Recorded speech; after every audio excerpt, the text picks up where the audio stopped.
sigan ustedes sabiendo que mucho más temprano que tarde, de nuevo abrirán las grandes alamedas por donde pase el hombre libre para construir una sociedad mejor.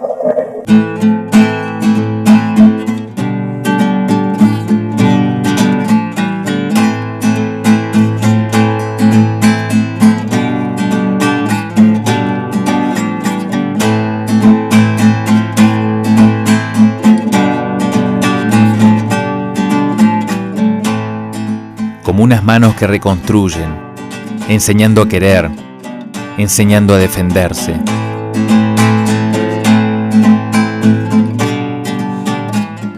Es un hombre que deja no solo para su pueblo, en este caso para nosotros los chilenos, sino que para, cuando hablo de pueblo estoy pensando en Latinoamérica, estoy pensando especialmente en los países del tercer mundo.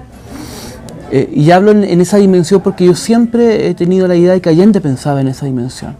Si bien él operaba tácticamente en el territorio chileno, su pensamiento siempre giraba en torno al mundo y su discurso permanente da cuenta de eso.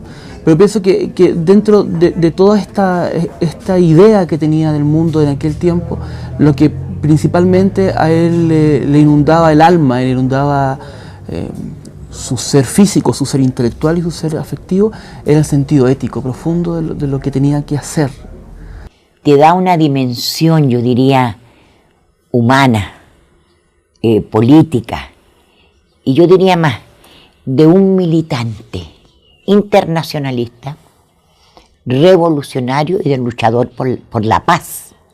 O sea, Allende sintetizó hace más de 30 años, casi 40 años, yo diría como un adelanto de época a este pensamiento transformador y a esta conciencia revolucionaria.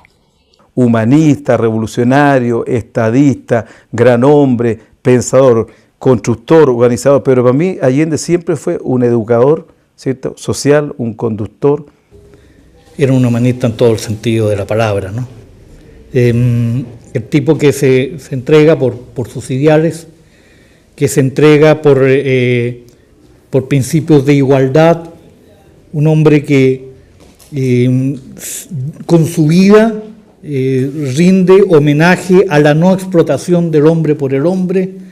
Es decir, yo creo que es uno de los últimos humanistas.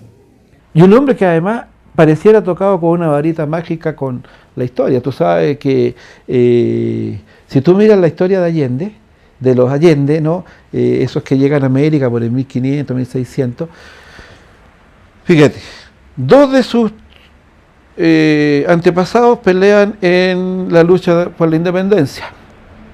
Uno, ni más ni menos que a las órdenes de Manuel Rodríguez, uno de los grandes líderes chilenos, ¿no?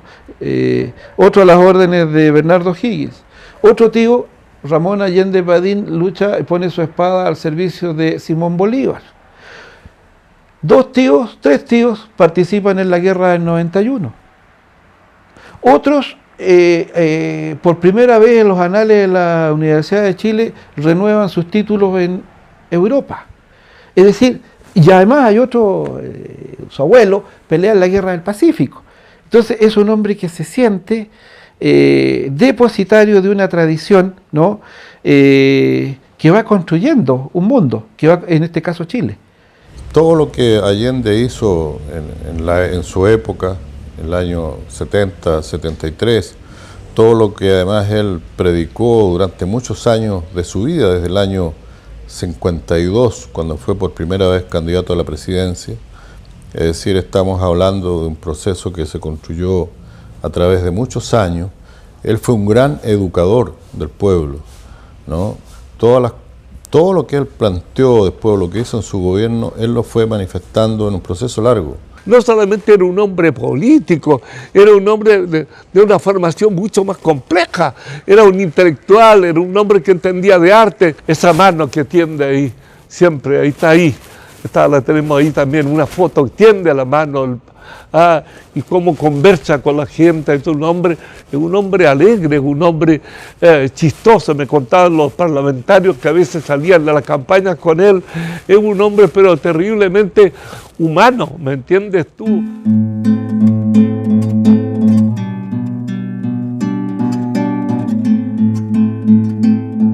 La dignidad se contagia, las palabras se abrazan, los colores se agigantan.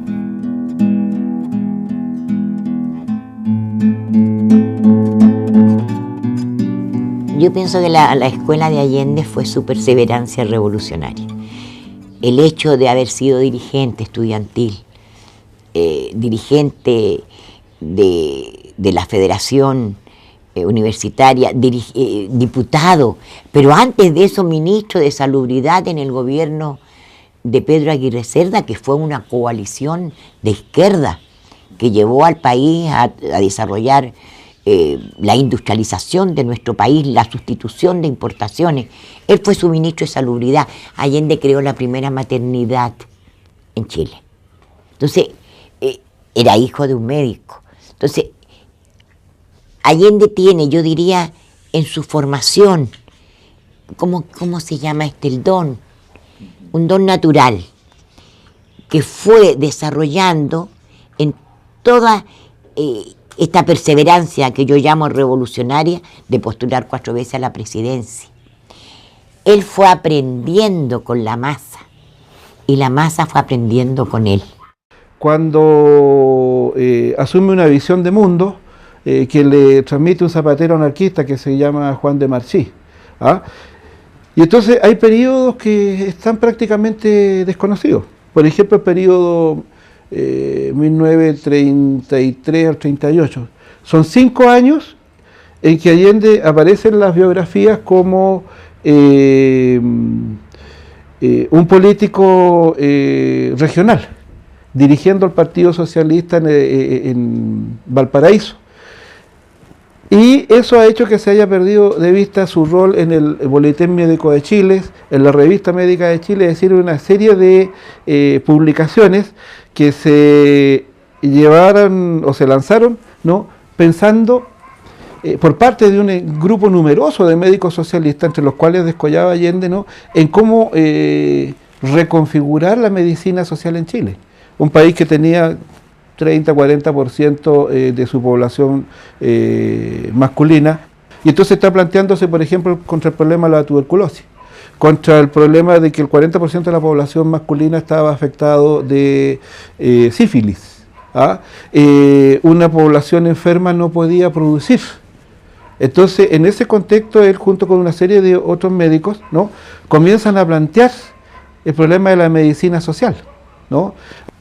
El año, a los 30 años más o menos, ¿no?, o el año 26, si mal no recuerdo, se incorpora a las filas de la masonería, hasta que pide su salida del año 65, ¿no?, por contradicciones con la postura de la masonería respecto a la Revolución Cubana. El triunfo de Allende no es una cuestión de un día para otro, que la gente tomó conciencia entre el 69 y el 70, fue producto de largas luchas, donde sí Allende tuvo mucho que ver, porque acuérdense ustedes que Allende empezó la lucha política de este país el año 33, con la fundación del Partido Socialista. O sea, cuando Allende triunfa el 69, el 70, ya llevaba casi 40 años bregando por un liderazgo que en Chile efectivamente se legitimó a través de 4 candidaturas.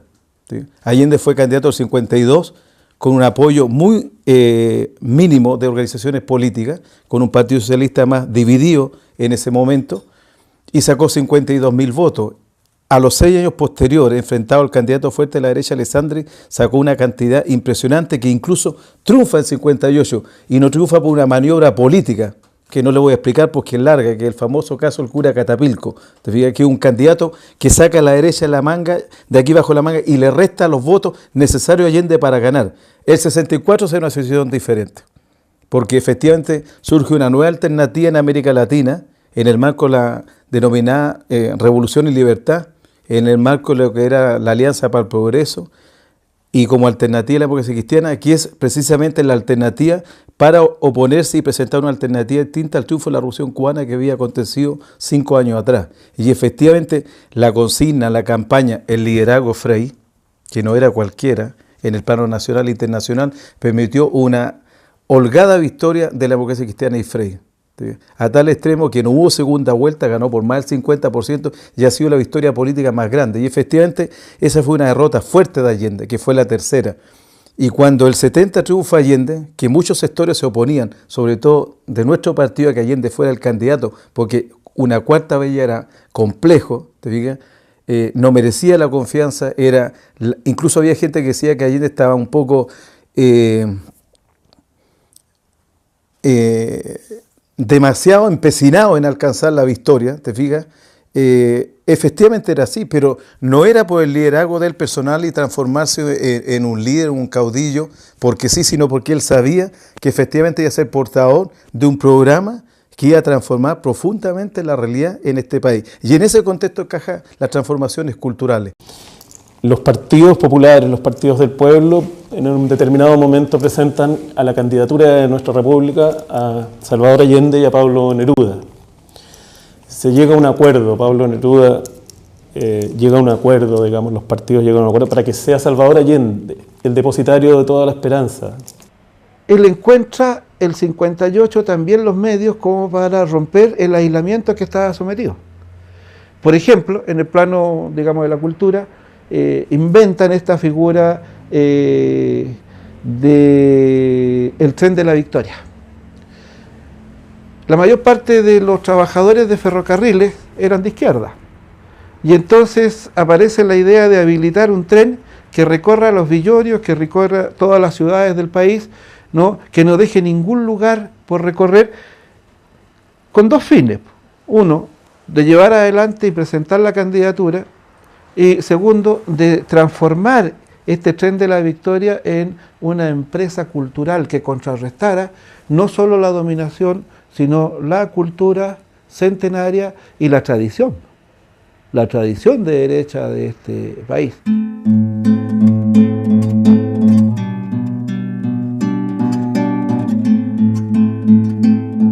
Las banderas tendrán ese viento, las miradas serán de chispas, las sonrisas serán puro corazón que contagie y ilumine.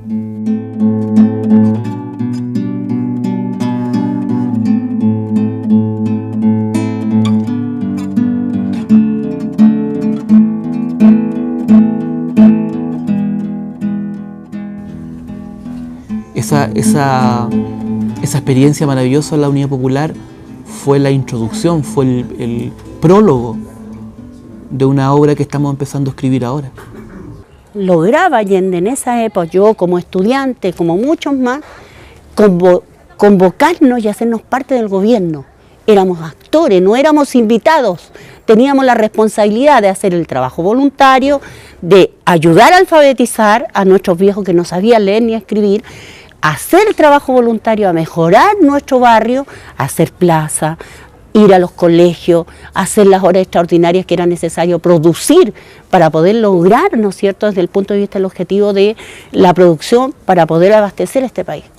Ya nosotros teníamos esa particularidad propia de una vía pacífica, de construcción de una nueva sociedad, del desarrollo de una nueva conciencia de nuestro pueblo, para entender que éramos gobierno, cosa que costó asimilarlo. Él consideraba increíble también, que puede ser paradójico, el problema de la familia como un núcleo central, ordenador de la sociedad, no en el sentido ordenador del conservadurismo, en el sentido ordenador de la revolución, del proceso de cambio, de las transformaciones, en cuanto incluso más allá de los problemas económicos, de entregar todo lo nacionalizado a las industrias en manos de los trabajadores y su dirección. Él consideraba que la participación de los trabajadores, la participación de las mujeres era realmente imprescindible. O sea, el concepto de participación, se habla de gobierno ciudadano, o sea, de una democracia absolutamente coja, sesgada. Entonces, la democracia él la entendió y lo dijo en su discurso como una participación directa.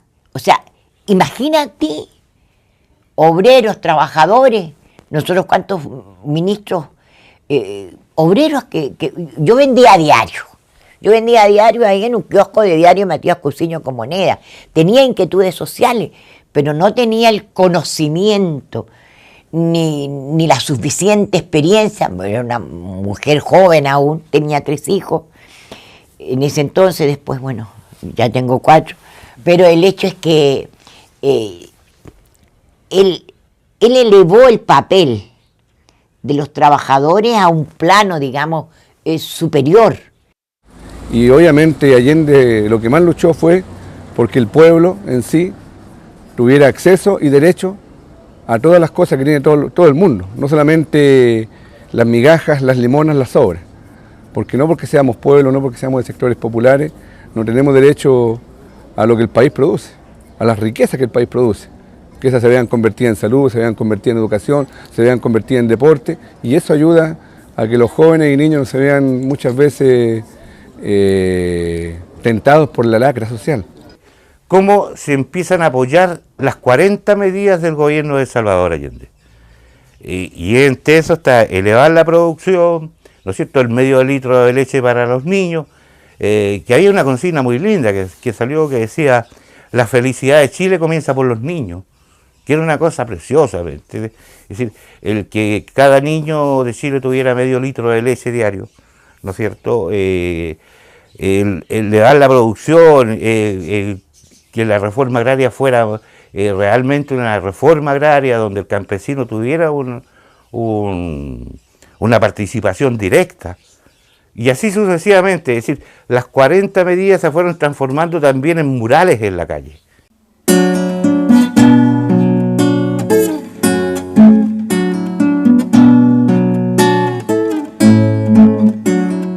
El favor del sultán, las ventajas del dinero, el ser algo tras no ser nada. No, eso no. No, eso no. Andar con tierra en los zapatos. Eso sí.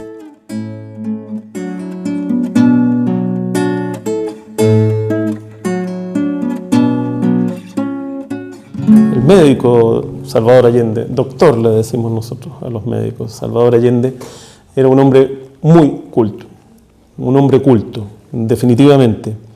Él no solo era culto por haber estudiado su profesión, él era una persona que tenía una visión de mundo, estaba bien informado, leía abundantemente, tenía sus gustos por la cultura en general. Le debemos también nosotros la creación del Museo de la Solidaridad, eso se la debemos prácticamente al doctor Allende, que es una gran pinacoteca, como de las más grandes de Latinoamérica y que funciona ahora en la Fundación Salvador Allende, en el Museo de la Solidaridad, aquí en Santiago. Él era un artista. Él veía la vida con sentido estético, su vida práctica, su vida cotidiana y su vida esencial. Y en esa dimensión artística él era un gran amante del arte en general, no solo en el sentido que lo cultivaba a través de la palabra, sino que del arte en general. Y él apreciaba en el arte una función esencial en la transformación de la sociedad. Yo creo que él tenía una visión extraordinariamente amplia de la sociedad, del mundo, en fin, la cultura para él era un hecho tan importante. Oye, como yo voy a saltar algunos momentos y te voy a decir, cuando llegamos y empezamos a constituir lo que se llama el Museo de la Solidaridad, y te voy a explicar cómo se constituyó, que no se llamó Salvador Allende, y él no lo habría permitido nunca, porque estaba él, el presidente de Chile, era presidente de Chile, ¿me entiendes tú? Entonces, ahí, nada más que para indicarte cómo era este hombre, que una vez que ya llegamos, y te voy a explicar cómo pasó esto, y quiénes fueron, desde luego, de intelectuales españoles que llegaron a la Operación Verdad, que es que el gobierno chileno invita a personajes extranjeros, hasta había un Lord inglés, distintas personalidades de América Latina y del mundo que vieran la realidad chilena, que estaba siendo distorsionada por toda la reacción chilena, diciendo que había una dictadura marxista, que es lo que es absolutamente absurdo. Si aquí esta gente tenía el poder económico siempre igual, ¿me entiendes tú? Lo que pasa, digamos, que el gobierno de Salvador Allende empezó a hacer toda una serie de reformas que lo afectaron, y ahí viene todo el golpe militar. Y para que veas tú lo que era este hombre con el campo de la cultura, que de repente ya, y voy a saltarme un poco de tiempo, de repente cuando estamos organizando nosotros el Museo de la Solidaridad con Chile, no se iba a llamar Museo de la Solidaridad Salvador Allende, obvio que no, era con Chile, él era el presidente, me llamaba a veces a las 4 de la mañana, 4:30. Yo decía, ¿quién llama? ¿Quién es? El doctor, me decía. Yo ya sabía. Me decía, oiga, Balmes, ¿qué es lo que pasa con este museo? ¿Qué se sabe? ¿Llega o no llega? Yo le decía, doctor, yo estaba medio dormido ya, o dormido completamente. Doctor, dígale al ministro de Relaciones Exteriores, ¿no es cierto?, que por favor avisa a los embajadores que los artistas de diferentes países del mundo están llegando con sus obras a las embajadas para entregarlas, ¿no es cierto?, a Chile en un gesto de solidaridad, ¿no es cierto?, con la democracia chilena y todo lo demás. Ah, perfecto, decía. Entonces daba las órdenes, ya. Las instrucciones, y esas obras al cabo de poco tiempo, al cabo de 2 meses, estaban llegando ya a Chile. Y ahí sí, la primera exposición se realizó a principios del 72 en el Museo de Arte Contemporáneo de la Universidad de Chile, y después en la segunda exposición, donde viene Frank Stella y toda una serie de artistas de América Latina y del mundo, logramos juntar entre todos 2.500 obras. No hay en el mundo un museo donado por la Solidaridad Internacional con la cantidad de 2.500 obras. Y así se va realizando, ¿me entiendes tú? Este sueño, ¿me entiendes tú? Que era un sueño de Allende, porque era una solidaridad no con él, sino que con el pueblo chileno. Era una solidaridad que él entendió muy bien, y por eso se llamó Museo de la Solidaridad Internacional, nada más, así se llamó.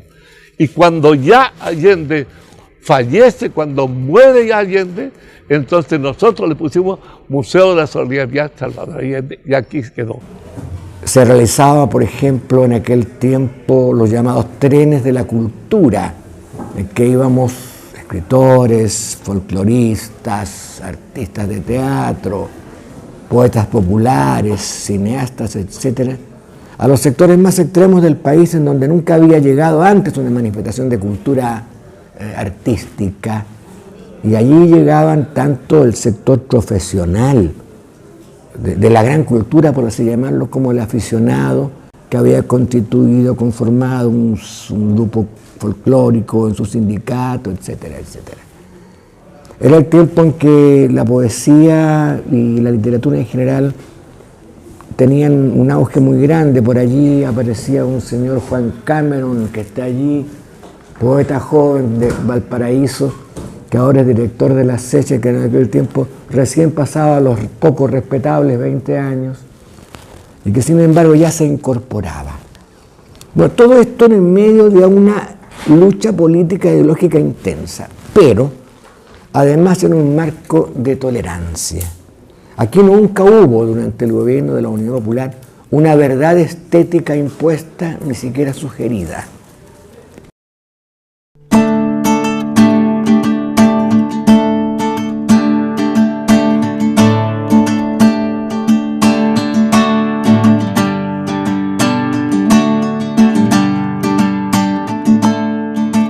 Impensable, pero fue el viento entonces que devolvió las palabras.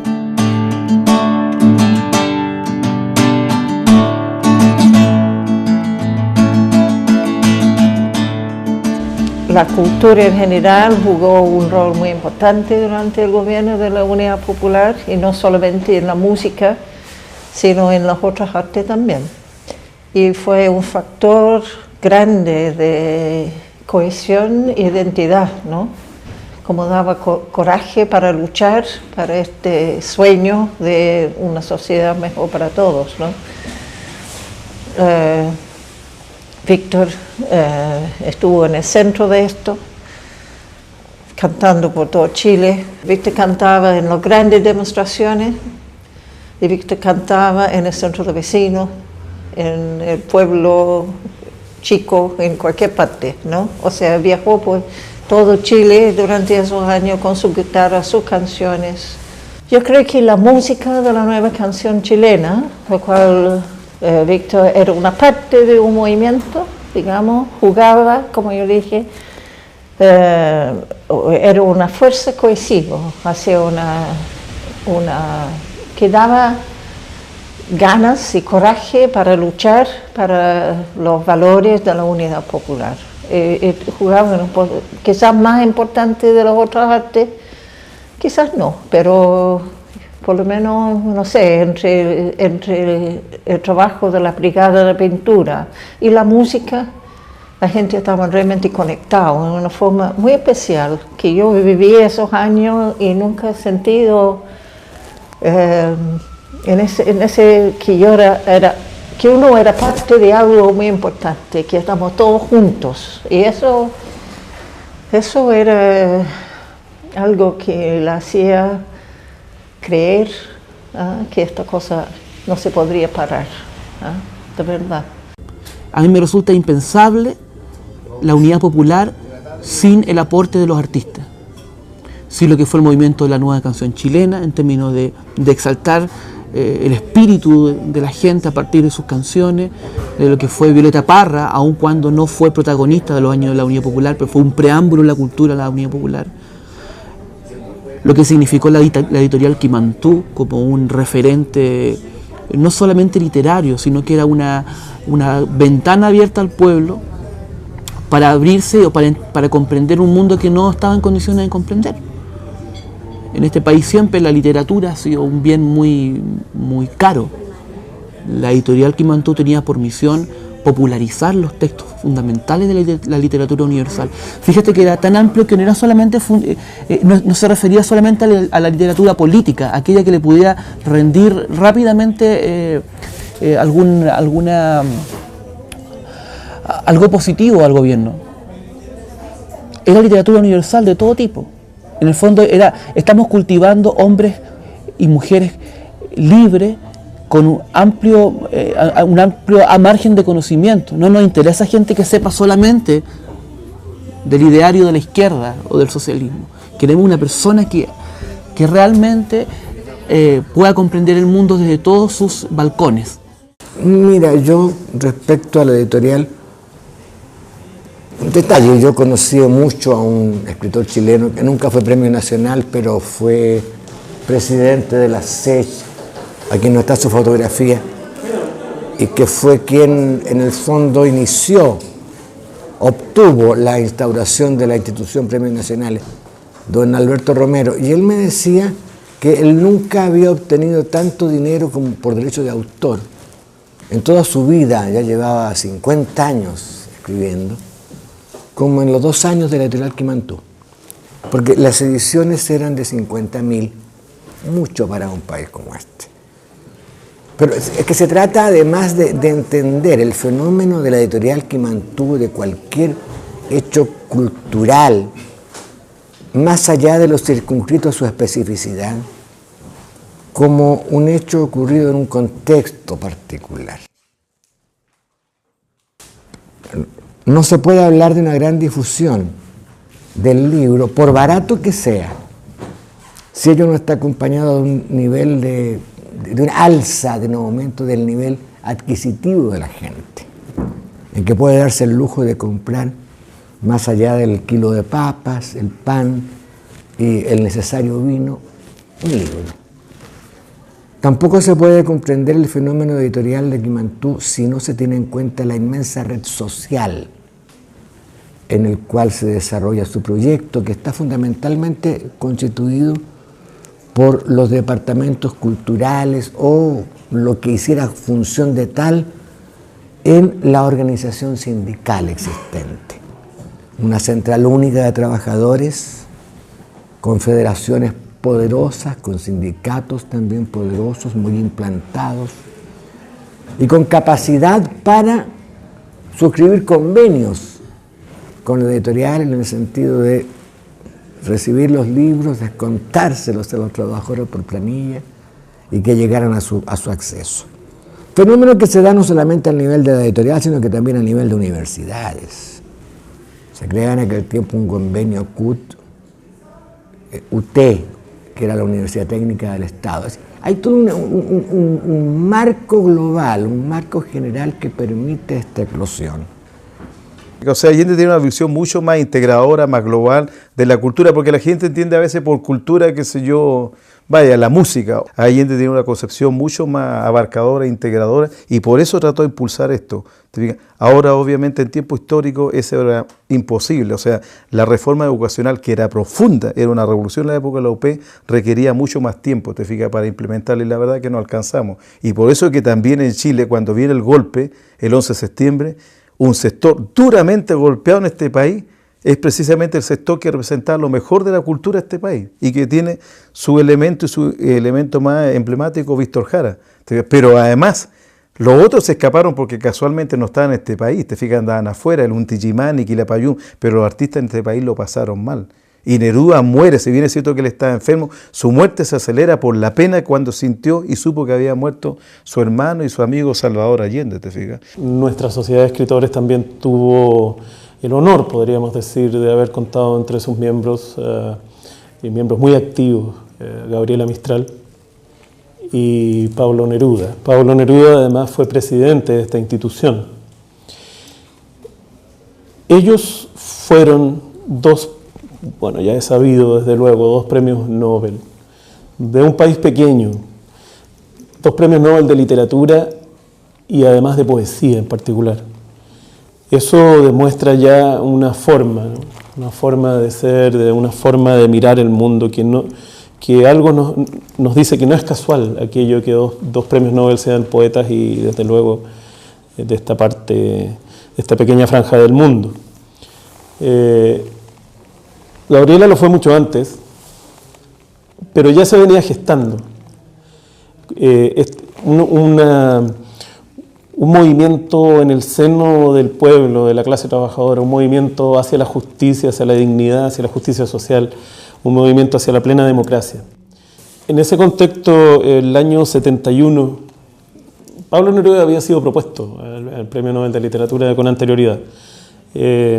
Ya venía sonando su nombre, pero logra ser, digamos, distinguido en el año 71, que fue una gran fiesta popular. Nosotros tenemos guardado aquí todos los titulares de ese tiempo, de todos los diarios. Neruda fue recibido multitudinariamente, miles, tal vez millones de personas. Y marca un punto especial de ese gobierno, del gobierno de Salvador Allende, del gobierno popular, porque muestra que las preocupaciones son preocupaciones fundamentales del ser humano, entre ellas la cultura. Se desarrolló la música, la literatura, se desarrollaron todas las expresiones humanas desde el punto de vista de arte, como nunca se habían hecho en este país, en cantidad y en profundidad. Neruda fue un ícono de la Revolución Triunfante, una figura. Bueno, ya sabemos, muere también a los pocos días que es asesinado de alguna manera Salvador Allende, ¿no? Mira, no, tenía una relación tan personal que el día 19 de agosto de 1973 me dice Rubén, el día 20 de agosto es el día del padre de la patria chileno, Bernardo O'Higgins, y se hace un acto principal en Chillán, que la ciudad de Chillán. Y tuvimos, no me acuerdo por qué, estábamos en el Palacio de Cerro Castillo en Viña del Mar el día 19 de agosto. Y estoy ahí, está conversando con el decán, me acuerdo, con Danilo Bartolín, con uno de los dos, o los dos estaban ahí, y yo estaba presente y le dice, vamos a Chillán, pero antes vamos a pasar a ver a Pablo, que creo que es la última vez que lo voy a ver. Eso, me acuerdo textual de esa. Estaba con cáncer terminal. Y fuimos a Isla Negra, a su casa en Isla Negra. Estuvimos ahí, se almorzó con él, estuvimos conversando, yo estuve ahí al lado con ellos conversando. Y se notaba que Allende estaba muy acongojado, diría yo.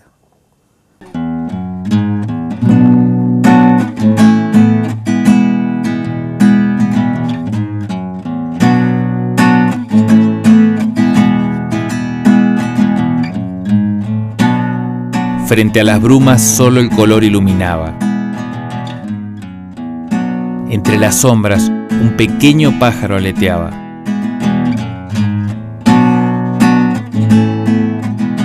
Normalmente el muralismo históricamente va pegado a las luchas sociales de los pueblos, ¿no es cierto? Es decir, no menos podría ser cuando Allende asume como presidente de la República, es cuando se plantea la necesidad de ver cómo se apoya el gobierno de Salvador Allende. Porque la campaña, el resto del 69, del 70 para atrás, ¿no es cierto?, es toda una campaña política, es decir, de rayado callejero, colocar el nombre de Salvador Allende en la calle, ¿no es cierto? Una vez que triunfa el gobierno de Salvador Allende, nos planteamos la necesidad de cómo apoyamos esa tarea que se nos viene con Salvador Allende. La juventud necesita espacio, y en esos momentos nosotros necesitábamos los espacios de expresarnos. Ahora, Allende logra que nosotros saquemos al artista que está en los museos, ¿no es cierto?, sacarlo a la calle. De hecho, el mismo trabajo que se hace con Roberto Mata, la Municipalidad de La Granja, es decir, ahí la Brigada Ramona Parra trabaja con Roberto Mata y llevamos a una población netamente popular, pobre, digamos, la expresión del arte que ellos no tienen la posibilidad de ir al museo, porque era caro. ¿Te das cuenta? Es decir, eso, Salvador Allende nos da el espacio o el ancho, como nosotros hablamos, de que podamos expresarnos en las calles, podamos sacar al artista que muchas veces no sale de los museos, sino y sale a pintar con nosotros. Es decir, ese es el vuelco que se provoca en un momento determinado con Salvador Allende. Porque el muralismo expresa la continuidad de lo que se vino haciendo desde el 60 para acá. Nosotros somos parte de lo que fueron las brigadas Ramona Parra, las brigadas Luis Emilio Recabarren, las brigadas Elmo Catalán, la brigada Camilo Torres. O sea, una cantidad de muralistas y muralistas en esa década que dejó un legado. Nosotros lo que estamos haciendo es darle continuidad, ¿no? Y como decía una frase que usó mucho la brigada Ramona Parra en tiempo de dictadura, que era: contra la dictadura pintaremos hasta el cielo. Bueno, hoy día nosotros decimos: contra el modelo pintaremos hasta el cielo. Y eso es darle continuidad en el muralismo a la expresión popular, en el muralismo al deseo popular. A nosotros le ponemos a Allende en su rostro colores, y esos colores son los colores de vida, de esperanza, de entregarnos lo que él nos entregó en un momento determinado, es decir, la lucha por la idea, ¿no es cierto?, la fuerza que él tenía al hacer sus planteamientos, donde teníamos la posibilidad de ver un mundo mejor y tener una patria libre. Los colores que se usan o que utiliza la brigada Ramona Parra son los colores de esperanza, de vida. ¿Te das cuenta? Es decir, cuando en los momentos más difíciles, que son los momentos de la dictadura, los colores se mantienen, porque un poco uno tiene que hacerlo como el payaso que a lo mejor el dolor lo llevas dentro. Nosotros decimos por ahí muchas veces, nos tocó después del golpe, ¿no es cierto?, llegar a pintar un muro donde estaban todavía los hoyos de las balas donde habían sido asesinados nuestros compañeros incluso. ¿Te das cuenta? Entonces, pero no por eso nosotros íbamos a llegar a poner una nota triste, amarga o de funeral, ¿no es cierto? No, la idea era de que levantar el ánimo de la población y el encontrarte con colores vivos, con imágenes de expresión, de lucha, ¿no es cierto? Te da la fuerza y la esperanza de seguir viviendo. A nosotros nos sirve el mural para abrir la conciencia a la gente, para entregar el mensaje, para entregar la información, para cohesionar a los jóvenes, para trabajar en una alternativa distinta que no es lo que le ofrece la calle, para hacer conciencia. O sea, tiene mucho contenido para nosotros trabajar el tema cultural acá en la población y de hecho lo hemos estado haciendo permanentemente. Durante 40 años nos bajaba las brochas y esto se llama el golpe de Estado. Y la muestra, estando algunas obras de Picasso, estando Joan Miró, algunos muralistas alemanes, italianos, y ahí estuvo la Brigada Ramona Parra, estuvo este colectivo, y quedó, fuimos los únicos que dejamos estampado este mural. Este mural queda a la entrada del museo.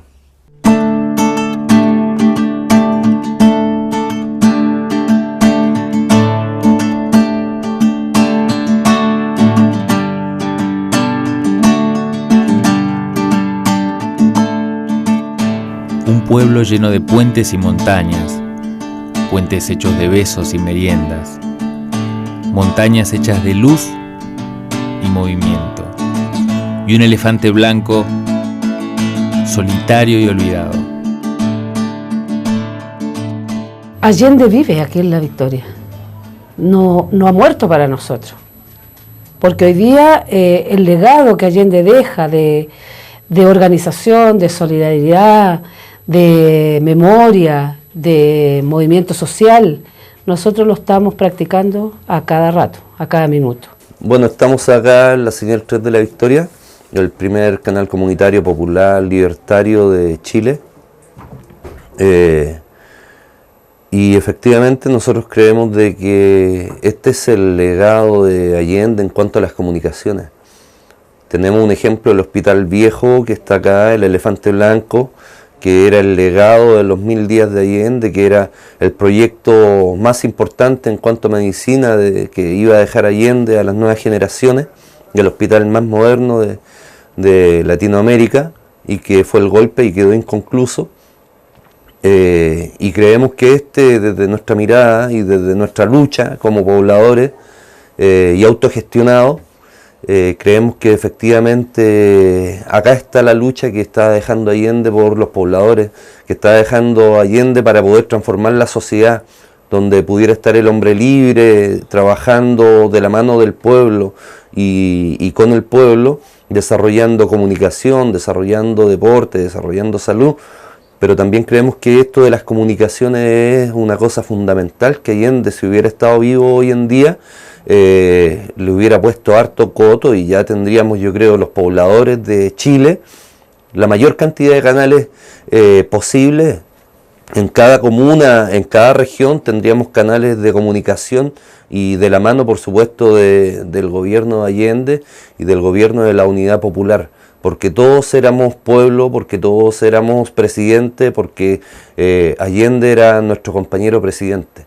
Por lo tanto, la labor fundamental que deberíamos haber tenido si es que Allende hubiera estado vivo y esa revolución social se hubiera hecho carne, yo creo que Allende no hubiera tenido como comunicadores sociales a nivel de todo Chile y las comunicaciones también en manos del pueblo. Yo creo que Allende está en la construcción de la historia de este país y esencialmente si hablamos desde la perspectiva de esta población, estamos hablando desde la concepción de la visualización de los pobladores, porque Allende en el año 38, por ejemplo, Allende hace todo un desarrollo de las condiciones sociales de esa época, que es el diagnóstico que está válido hasta hoy día. Y en ese marco, Allende, en esa época, él planteó su concepción de futuro de sociedad a este país. Y en ese marco también, por lo tanto, desde que Allende ha estado presente en la vida social y política de este país, por supuesto, es la bandera, son sus ideas que están plenamente vigentes. Entonces yo creo que nosotros tenemos un arraigo tremendo de lo que Allende fue, o es para nosotros hoy día. Y cada vez que nosotros tenemos la posibilidad, no conmemoramos ni lloramos su muerte, ni nada por el estilo. Nosotros vivimos lo que Allende nos dejó. Ese legado, ese ejemplo, creo que ha sido uno de los líderes más importantes que ha tenido Chile. Allende para nosotros significa, nuestros viejos aquí te pueden decir, usar nosotros, de esa época, los primeros zapatos. Nuestras madres pudieron tener acceso a tener la primera lavadora, pudieron tener a la primera cocina a gas licuado, pudimos tener acceso a ir al municipal, pudimos romper la barrera de la división social que había de lugares que no podíamos acceder, el poder ir a escuchar una sinfónica, el disfrutar de la música y la cultura. Eso es Allende para nosotros, el devolvernos las cosas que hasta ese momento la burguesía tenía exclusivamente para sí.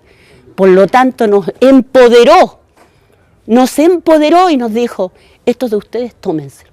Ese sueño está vigente.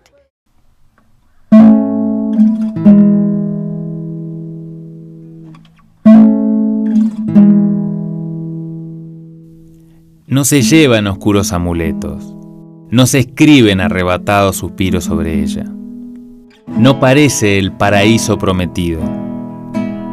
Por ella, enfermos, indigentes, errantes, ausentes, ignorados, gente sin nada, por la utopía, la presencia.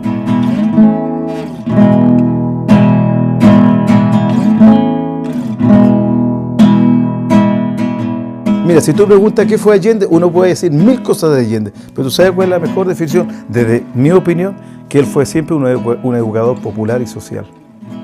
Cada discurso de Allende, si tú lo analizas hoy, lo estudias bien, no hay panfleto, no hay consigna, que la hay en el cierre por una cuestión de forma de todo discurso, pero todos los contenidos de los discursos de Allende te generan muchas ideas. O sea, más que agitación hay propaganda, o sea, hay un conjunto de ideas, un cuerpo armónico, ¿cierto?, que apuntaba a que la gente tomara conciencia de su condición de ser un pueblo que podía y debía apuntar al desarrollo de la nación, a su transformación, para lograr en definitiva lo que quería Allende, que era un país con mayor justicia social, si no era nada más que eso se llamaba socialismo. Sí, Allende nunca lo negó, que eso tenía una forma específica en Chile, que era la vía democrática, o como él decía jocosamente, con olor a empanada y vino tinto, te fijas, era la vía chilena, que era una vía más que estaba siendo observada por todo el mundo, que era una vía distinta a la que había acontecido en la Revolución cubana, que Allende siempre la quiso, la defendió, pero era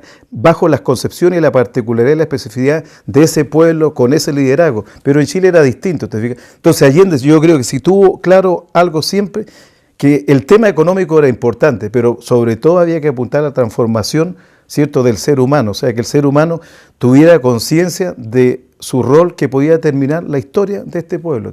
El legado que él nos entregó es hacernos sentir profundamente chilenos. Yo creo que nos entregó un sentido de identidad que ningún presidente en este país ha logrado poner en énfasis en la gente.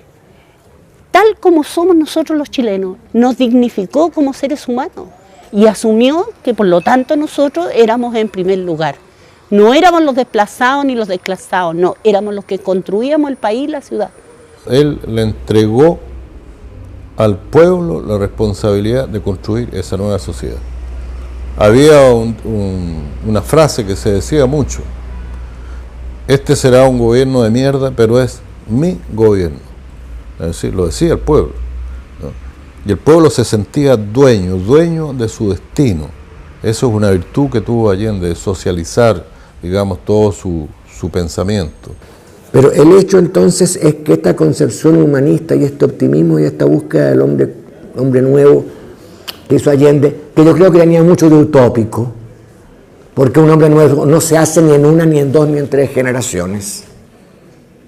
Eso voy a ser pedante, tengo constancia histórica de ello. Sin embargo, es bueno planteárselo. Y él lo planteó. Y trató, como digo, de crear las condiciones, y condiciones que son muy materiales. Para que haya un hombre nuevo debe haber un niño que tome leche. Para que haya un hombre nuevo debe haber una familia que tenga casa, etcétera, etcétera, etcétera. Es decir, el darle a la utopía la oportunidad de realizarse. Cuando yo digo redescubrir a Salvador Allende, no es un mito, es un revolucionario. Y esta influencia de Allende en las masas, o sea, llevar consigo en su voz, además Allende tenía una sonoridad. Es tan importante este problema que tú lo comparas con el hoy, del lenguaje. El lenguaje directo, el lenguaje de un pedagogo revolucionario, el lenguaje de un maestro que te enseña con un sentido común, no tan común, con el sentido común de las masas, que lo ilustra, que lo pone, digamos, en la conciencia de la gente y te hace pensar. Entonces, hacer pensar a los pueblos es el desafío de la historia. Allende nos da la posibilidad de soñar, como nos hace el Che Guevara, ¿no es cierto? Y ellos logran enamorarnos de esa idea de tener el hombre nuevo.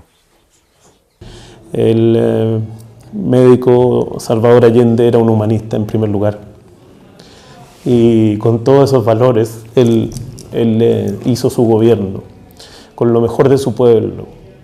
Estaban los artistas junto a él, por lo tanto, como estamos ahora recordando su legado, por supuesto, que no es solo un legado de una memoria detenida en el pasado, sino que tiene toda la vigencia que tiene el humanismo pleno, que sigue desarrollándose, tanto aquí como en Latinoamérica.